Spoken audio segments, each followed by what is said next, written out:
Bienvenue dans Réponse de mec. Dans ce podcast, 3 mecs répondent à la question d'une femme. C'est cash, c'est sans fioriture, c'est frais et c'est souvent marrant. Si tu veux participer, soit en posant une question, soit en répondant à des questions, tu peux nous contacter via le formulaire dont le lien est disponible en description ou par mail sur réponse2@gmail.com. Si tu aimes ce podcast, le meilleur moyen de le soutenir, c'est de le partager autour de toi ou de laisser des commentaires. Et maintenant, la question. Alors moi, je voudrais savoir ce que vous pensez de la sexualité sans pénétration. Est-ce que c'est pour vous un acte sexuel qui est réussi au même titre qu'un acte sexuel avec pénétration?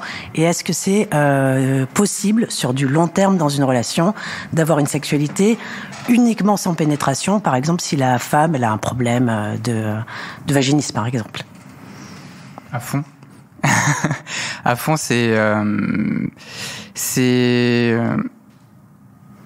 donc j'aime à titre personnel beaucoup les relations sans pénétration. Et pour essayer d'expliquer ça, je vais parler jeux vidéo. Dans les jeux vidéo, donc tu peux faire le jeu une première fois dans la difficulté que tu veux, et une fois que tu as fini le jeu, tu peux le refaire en New Game Plus. C'est que tu recommences le jeu à zéro, mais avec des contraintes supplémentaires, c'est en mode plus difficile. Et du coup, cette augmentation de la difficulté crée des nouvelles expériences de jeu. Et je vois la sexualité sans pénétration pareil. On commence tous, et généralement on est beaucoup à commencer par de la pénétration sans se poser trop de questions.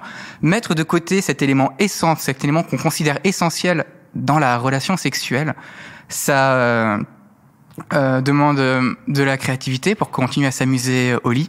Ça demande de l'expérimentation, ça demande de la communication, ça demande du partage. Et expérimenter tout ça, même si ça fait peur au début, c'est au final que du plus. Donc, est-ce qu'on peut tenir ça sur une relation complète ? Je pense que oui. D'accord. Bon, à titre personnel, je pense que au bout d'un moment, s'il n'y a pas de créativité, je pense que ça risque de me lasser au bout d'un moment. Mais je pense que est-ce que c'est le fait que par rapport à tous mes partenaires sexuels, genre on a fait quelque chose de assez basique M-sus, je lui fais un cuni, c'est fini, genre, et après on passe à l'acte, et pas, Comme ça a l'air incroyable. C'est ça, genre, je sais, je suis comme Victor Hugo. Mais, pour toi, Victor. Mais je dirais j'ai pas, ou plutôt, je pense que je suis pas resté sur le sujet où je me dis, qu'est-ce qu'on pourrait faire d'autre? Est-ce que peut-être, les caresses devraient rentrer en même temps, ou s'il y a d'autres facteurs à rentrer. Après, moi, j'ai plus l'impression que c'est une sorte de pression au début, d'espèce de relation. Ça marche. Ouais, il y a un peu de ça. Et d'un autre côté, je me dis, si la personne rate, donc que ce soit moi ou la personne, je me dis genre, est-ce que après ça va être bien ou pas? Il y a un peu ce côté. Genre, pour moi, c'est une sorte de pression. La pénétration, mais la pression, c'est ce que tu dis. Même d'un point de vue, si on parle par exemple préliminaire, genre sans pénétration quoi que ce soit, c'est vraiment genre, je pense que ça dit tout au final, ce genre de choses. Par exemple, si la personne prend soin donc du sexe de l'autre par exemple, ou apporte quelque chose, genre créativité, tu vois, genre je dis pas de rajouter du sucre sur le sexe et de lui sniffer, genre un truc comme ça, mais plus un côté du, je sais pas, pour moi c'est une sorte de pression parce que ça dit tout sur quelqu'un. Après, parce que je trouve que les relations sexuelles, pénétration sans pénétration, ça dit tout sur une personne. Est-ce que tu sens que ça t'a, enfin, tu dis que tu n'as jamais vraiment expérimenté ça. Est-ce que tu en as déjà ressenti le besoin, ou justement les relations que t'as décrit plus tôt, ça te va déjà très très bien? Je pense que je suis arrivé à un niveau dans l'âge, j'ai l'impression d'être un papy dire comme ça, où je pense que j'ai acquis de l'expérience et pour avoir certes expérimenté certaines choses, mais pas quelque chose de quelque chose de plus profond, tu vois. Donc je pense que vraiment, par exemple, je me dis que la sexualité n'est pas simplement pénétration ou quoi que ce soit, genre il faut vraiment genre l'ouvrir, et je pense même que j'attendais peut-être beaucoup de la part de ma partenaire, aussi de m'apprendre, parce que je pense que peut-être quelque part je suis peut-être flemmard et donc du coup j'ai la flemme d'ouvrir un livre et me dire genre peut-être qu'en fait on pourrait tester ça, mais c'est vrai que oui, genre j'aurais aimé expérimenter d'autres choses pour me dire que peut-être la sexualité va beaucoup plus loin que ça, et je sais que ça va beaucoup plus loin, mais voilà, genre par exemple avec des pétales de rose, aux caresses, mignons et tout, ou même des pensées, genre des pensées à faire, voilà, à tester, faut J'écoute pas encore les autres avis là. J'entends rien du tout. Oui, je dirais que c'est possible si aucun des deux pour aucun des deux la pénétration est importante, et aussi il faut pas que l'un des deux se dise bisous check. Faut pas qu'il y ait une liste prédéfinie, voilà. Et autrement. Oui, mais toi, tu y arriverais, t'arriverais à avoir une relation qui fonctionne dans laquelle il n'y a pas de pénétration? Oui, enfin, j'aime pas particulièrement ça, donc. La pénétration? Ouais. D'accord, ok. Les caresses et des trucs comme ça, donc. C'est aussi important pour tous les hommes qui ont des troubles de l'érection, qu'ils soient passagers ou plus durables, que ça n'empêche pas toute forme de sexualité. C'est bien pour certaines femmes qui ont des troubles aussi, ou pour les hommes qui ont certains troubles, ou même pour des hommes, par exemple, qui ont une éjaculation prématurée, qui vont pas donner du coup beaucoup de plaisir à leur partenaire par la pénétration, qui puissent élargir et enrichir tout leur répertoire sexuel, donc envisager une sexualité qui soit beaucoup plus large que la simple pénétration. Moi, je trouve que c'est important. C'est vrai que j'avais pas du tout pensé à cette dimension purement pratique de on peut avoir des soucis, et c'est vrai que dans le cul, il y a généralement tout le monde joue le joker qui est la pénétration, mais il y a plein d'autres cartes, t'as un as de pique, t'as ceci, cela, et ici et tout ça. Effectivement, comme tu dis, ça nourrit ton jeu, quoi. On reste dans le jeu, à ce que je vois. Et puis ça évite de se mettre la pression, une pression qui est inutile et puis en plus qui est contre-productive, parce que plus on se met la pression, moins on a de désir, moins on a d'excitation et moins on a de chances que ça marche, autant chez les hommes que chez les femmes. Donc ça permet vraiment de remettre un peu, moi je trouve, les cartes sur la table, tranquille, et la sexualité, c'est du plaisir, c'est pas la performance. Surtout que pour vous, les hommes, l'érection, c'est quand même un phénomène qui est réflexe, automatique, que vous ne contrôlez pas, qui ne dépend pas de votre volonté. Alors là, ça, franchement, c'est compliqué, quoi. Je veux dire, donc une sexualité tranquille, libre, sans se mettre la pression. Après, désolé. Après, je voulais dire que c'est vrai qu'il y a un peu un contexte où on se sent un peu matrixé. Donc un peu cette espèce d'où je parlais de pression, qui est évidemment une sorte de jugement, évidemment par rapport à toute la société et tout là. Genre, on s'en va évidemment matrixé, du coup on a peur, même soit de proposer ou soit d'accepter quelque chose. Mais c'est vrai que on est vraiment enclin sur l'idée de pénétration, parce que alors certes on voit ça partout, ou plutôt genre l'idée est véhiculée à travers différentes formes de médias et tout là. Et donc du coup on a du mal à voir quelles sont les autres options.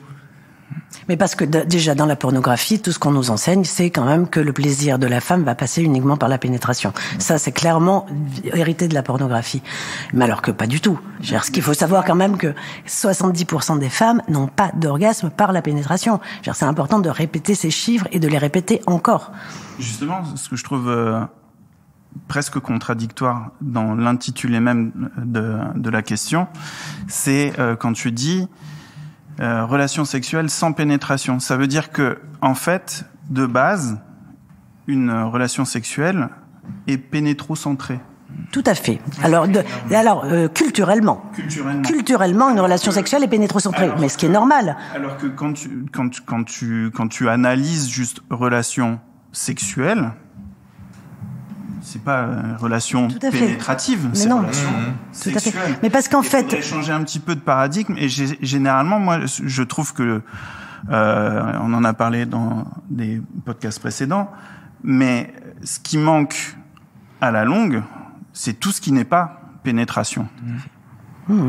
Et que justement, il manque tous ces jeux qu'on appelle préliminaires, mais ça veut rien dire préliminaire, ça veut dire que tu t'attends à une suite qui doit être la pénétration, alors que en fait, des préliminaires, ce qu'on appelle préliminaires super bien faits, ça suffit en fait. Bien sûr. Là, on rejoint et pour l'homme et pour la femme. On rejoint ce que tu disais sur un épisode précédent là sur la dégradation, du coup.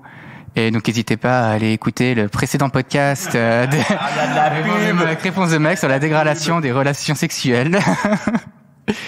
Et on parlait tout à l'heure des peurs qui sont liées à la pratique sans pénétration. J'en ai beaucoup parlé avec des amis. Il y a une peur qui revient souvent également, c'est de finir frustré, de rester sur sa faim, de se dire oui mais là j'ai pas fini. S'il y a pas l'orgasme, on n'a pas fini. Déjà sans pénétration, il peut y avoir orgasme. C'est important de le préciser parce que c'est pas évident pour tout le monde. T'as sûrement réussi à faire jouir des femmes sans les pénétrer et inversement. Et t'as joui sans pénétrer. Et même au-delà de ça, jouir n'est pas obligé dans une relation sexuelle de manière générale. C'est là aussi où je voulais arriver, c'est que sans parler de tantrisme, des choses justement un peu frustrantes peuvent pimenter le reste de ta journée, le reste de ta semaine ou des choses comme ça, parce que justement tu vas jouer, tu vas titiller, tu vas allumer tout ce que tu veux, ou tu vas te faire allumer, etc. sans arriver à tes fins. Et au moment où tu vas pouvoir le faire, justement, ça... Alors parfois c'est décevant, bien sûr, mais... C'est une autre histoire. C'est-à-dire qu'on va faire monter l'état d'excitation, et que plus on fait monter l'état d'excitation, plus on sait aussi que le plaisir à la fin sera important. Bien sûr. Bah oui. En tout cas, c'est la promesse sur le papier, oui. Bah oui, normalement, oui. Et du coup, ça crée énormément de plaisir également. Bien sûr, bien sûr, bien sûr. Et moi je pense que justement... une relation sexuelle est faite de tout sauf la pénétration, quasiment. Quasiment. Bien sûr. Mais ce que je voulais reprendre, c'est que la pénétration, historiquement, c'est la relation sexuelle est basée sur la pénétration parce qu'historiquement, la relation sexuelle est à but reproductif et qu'on peut pas avoir de bébé a priori. Enfin, si aujourd'hui oui, mais sans pénétration. Mais au départ, on ne parlait pas du tout de sexualité plaisir. Aujourd'hui, si on est là autour de cette table, c'est pour parler de plaisir dans la sexualité. C'est pas pour parler de reproduction. Je prends bonne note de tout ce qui est dit et qui est très intéressant. Moi, j'ai un avis où je pense vraiment je trouve la pénétration centrale dans mon expérience de la sexualité. Donc tout le reste autour, c'est génial, c'est très cool et je peux tout à fait avoir des chouettes relations sexuelles où il n'y a pas de pénétration. Et je différencie bien la pénétration de l'orgasme qui va au bout de cette pénétration.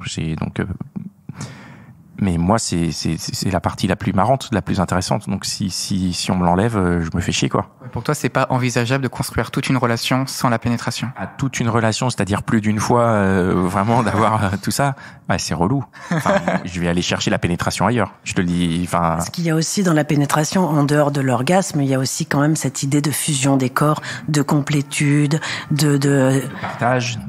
Vraiment. C'est un à la fois plaisir énorme. donner et recevoir, et dans le plaisir de donner, c'est le plaisir de voir l'autre recevoir. Après, hors pénétration, il ou elle reçoit aussi. Je veux dire, je dis pas qu'il y a que ça, mais c'est un élément pour moi tellement central. C'est comme le hamburger dans le hamburger frites, quoi. S'il y a que les frites, c'est cool. Mais si je voulais aussi un hamburger, donne-moi un hamburger, quoi. Ce partage que tu es en train de décrire, toi, personnellement, tu le ressens beaucoup plus dans les moments de pénétration. Ouais, je trouve qu'il évoque le plus. Ouais, c'est pas complet. Ouais. Après, c'est de mon point de vue. Et je comprends que parfois, il y a des situations où la pénétration n'est pas possible parce qu'elle n'est pas agréable et tout ça. Et c'est tout à fait acceptable, entendable. Et quand on est dans une relation, dans une histoire de couple, je le comprends tout à fait. Après, si moi, je tombais sur quelqu'un, par exemple, qui avait du vaginisme ou des trucs comme ça, je me dirais c'est chaud, quoi, parce que je peux et je fais tout le reste qu'on appelle préliminaire ou pas. La question du mot n'est pas importante dans ce qu'on dit là, mais au bout d'un moment, moi, je serais frustré. Je me dirais mais attends, du coup, j'irais chercher cette pénétration ailleurs, je pense. Je me suis jamais réellement trouvé confronté au sujet sciemment, en tout cas depuis que je suis ouvert et que je discute de tout ça. Peut-être j'y ai été confronté avant et que je le voyais pas parce que c'était pas autant sur le devant de ma vie. Mais voilà, moi je trouve que s'il y a pas ça, il peut ne pas y avoir ça. Ce que je veux dire, c'est qu'il peut pas y avoir ça pendant un certain temps. S'il y a pas ça sur la durée, il y a pas moi, quoi. Voilà. C'est une histoire d'affinité avec les façons d'avoir du plaisir aussi. Oui, c'est ça. Oui, c'est ça. Je pense que c'est ça. Et après, je sais pas d'où ça vient. Je sais pas si c'est culturel, si c'est. Il y a un fondement aussi de mode de fonctionnement psychologique. Enfin, je veux dire, c'est pas. On a pas tous les mêmes modes de fonctionnement psychologique. Donc, il y a une façon d'être au monde qui fait que on va avoir envie d'être pénétrant, moins pénétrant, plus pénétrant, etc. D'accord. Très. En fonction de fonction de son histoire, voilà, tout ça. C'est peut-être un peu en dehors, t'hésiteras pas à couper si jamais. Tu parles de mode de psychologie. Comment il se construit ce mode de psychologie? Qu'est-ce qui fait qu'on va être plus sensible à telle ou telle chose? Ah non, mais ça c'est beaucoup trop complexe pour que j'explique ça comme ça en 3 secondes. Ouais. Ouais. Est-ce qu'il y a la même chose à l'inverse en pénétré? Ah bien sûr. Dans réception. Pénétrer, c'est quoi la question? Il y a des femmes qui ne supportent pas cette position de réception, qui vont pas du tout être dans la réceptivité. Bien sûr, qui vont être fermées. Et d'ailleurs, on les voit, souvent elles sont pas généreuses. Enfin, vous voyez, donc c'est des modes d'être au monde qu'on va retrouver dans la sexualité. Très bien. Je peux juste préciser qui tu es? Pour compléter un peu ton propos, donc le docteur Céline Causse qui est avec nous aujourd'hui, qui pose la question et qui va être là pour quelques épisodes, que ce soit à la pose de questions sur Réponse de mec ou pour répondre à des questions dans Réponse de meuf. Merci beaucoup pour ton éclairage, parce que j'ai entendu tout à l'heure aussi, t'as cité des chiffres et tout ça, ça vient pas de n'importe où. Tu as étudié et tu as travaillé pour arriver à ces conclusions-là. Merci beaucoup d'être venu. Merci pour l'invitation. Merci. La question, elle a été répondue. Ça te convient? Oui, très bien, oui. Eh ben, merci beaucoup. Merci. Et voilà, c'est tout pour aujourd'hui. J'espère que l'épisode t'a plu. Si c'est le cas, partage-le autour de toi. Ça se trouve, il y a quelqu'un dans ton entourage qui a besoin d'entendre ce qui s'est dit dans cet épisode. Si t'as envie d'en découvrir encore plus, tu peux aussi aller écouter Réponse de meuf, c'est complémentaire. Et si t'as envie de participer, soit en posant une question, soit en répondant à des questions, tu peux nous contacter sur réponse2@gmail.com ou passer par le formulaire. Le lien est disponible en description. Encore merci pour ton attention. On se retrouve ici même la semaine prochaine.